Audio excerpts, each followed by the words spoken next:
Donc ce que je vous propose, et parce que j'ai toujours trouvé ça magique, c'est d'utiliser une machine de Galton. Alors on pourrait en fabriquer une, je vais finir par en fabriquer une vraie, une physique. J'en ai pas trouvé à vendre sur internet, donc si jamais vous en avez une, ça m'intéresse. Mais en tout cas, on pourra la simuler. Alors pourquoi c'est intéressant? Parce qu'une machine de Galton, c'est une machine à fabriquer du Bernoulli répété. Et donc c'est intéressant par rapport à rappeler aux élèves de terminale qu'est-ce que c'est une Bernoulli, parce que pendant l'été ils ont oublié, ils ont fait autre chose que des maths. Après on me rappelle ce que c'est qu'une binomiale, ça aussi ça revient doucement, mais enfin il faut quand même le rappeler. Et après on va lui dire, bon on va faire ça avec une machine de Galton virtuelle, dont je dirais que ça n'a pas trop d'intérêt d'aller en salle informatique pour le faire faire aux élèves. Là-dessus, je pense qu'il ne faut pas exagérer. On n'est pas prof d'informatique, ça c'est mon avis. Et il ne faut pas basculer dans le sens inverse de vouloir faire des programmeurs de nos élèves. Ils font l'algorithmique. Là, le prof, il vient avec une machine, il dit à l'élève, fais-moi confiance, c'est une machine qui marche. Elle simule ce qu'on veut, donc voilà. On va lancer donc une bille. Donc l'élève, devant ses yeux ahuris, voit descendre la bille et elle va tomber. Alors là, ça veut dire que c'est bien Bernoulli puisqu'elle tombe à droite ou à gauche. Si elle est tombée 4 fois à droite, elle va aller là, etc. Donc chaque fois, c'est oui, non. C'est bien une expérience de Bernoulli. Je peux même lui dire à l'élève, je vais en faire 10 d'un coup, parce que là, c'est sûr que sur une, ça ne va pas montrer grand-chose. J'accélère simplement ma vitesse ici. On va mettre 0,1. Voilà. Et j'envoie mes 10 billes. Voilà. Voilà. Et on va regarder la courbe. Et là, l'élève, il va commencer à imprimer dans sa mémoire qu'il y a quand même une courbe qui revient tout le temps, quoi. On n'a pas encore parlé de la courbe de Gauss, mais il voit bien que les distributions, quand on fait des Bernoulli et qu'on les répète, il y a une distribution qui fait que ça arrive plus vers le milieu et moins vers les bords, quoi.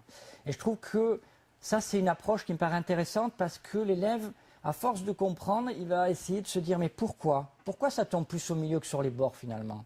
On pourrait dire à droite ou à gauche, c'est pareil. Et déjà, on peut se poser la question avec lui. Ah, bah bon, pourquoi ça tombe moins facilement à gauche? C'est plus dur d'aller vers la gauche que d'aller au milieu. Pourquoi? Et ça, c'est intéressant. Donc après, bien sûr, on peut le faire beaucoup mieux. C'est pas la peine que je vous le fasse. Si j'en mets 1000, pas de problème. Il va nous montrer une courbe parfaitement régulière. Et là, on peut lui dire, c'est beau les maths, parce que ça prévoit beaucoup de choses. Regardez ici. Alors ça, c'est aussi des choses, je trouve que les anglo-saxons, ils ont plus la culture que nous, que les maths, ça se touche. J'aime bien maths pour tous, hein, que connaissent sûrement certains collègues. Maths pour tous, c'est des maths où les élèves viennent, ils touchent des choses.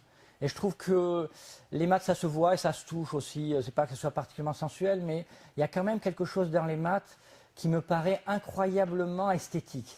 Alors ça, c'est évidemment une vidéo anglo-saxonne. Je coupe un peu le son parce qu'après, ils se mettent tous à hurler. Et on peut dire aux élèves, regardez, on a une machine, ici c'est un trafic, il y a des ascenseurs qui montent des centaines de billes, il les lâche dans une machine de Galton super grosse, et ça atterrit dans les plots, donc qui récupèrent chacune des colonnes. Et on a tracé la courbe à l'avance, c'est-à-dire je suis Monsieur Soleil, je vais prédire que les billes vont m'obéir, abracadabra, et elles vont tomber exactement selon la courbe que j'ai dessinée à l'avance.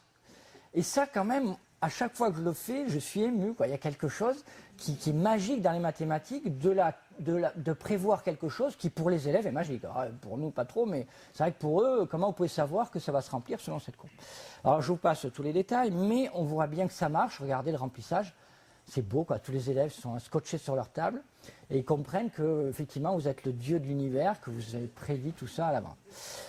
À la fin, on peut même voir qu'alors qu'ils ont dû lancer, je sais pas, 10 000 billes, il y en a 0 ici, il y en a 0 sur le côté. Donc ça veut dire que la probabilité sur 10 000 billes de lancer qu'il y en a une qui tombe là, il n'y en a pas, il y en a 0.